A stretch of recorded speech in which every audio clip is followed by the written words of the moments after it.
Kita awali Borgol edisi kali ini saudara dengan informasi seorang pria ditangkap warga saat coba mencuri barang korban kebakaran di Grogol, Petamburan, Jakarta Barat. Pelaku langsung diamankan petugas untuk menghindari amukan warga.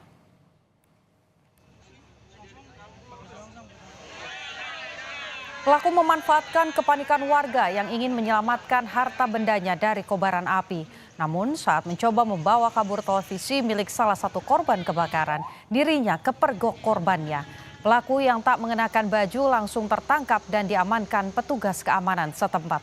Untuk menghindari amukan warga, pelaku langsung digelandang beserta barang bukti curian sebuah televisi ke Polsek Grogol, Petamburan, Jakarta Barat.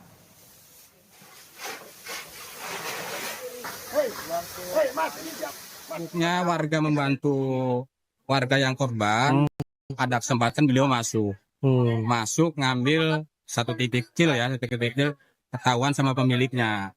Tanya mau kemana, dia bingung. Mau dibawa kemana, dia bingung, nggak dikenal tuh. Nah, ini tangkep.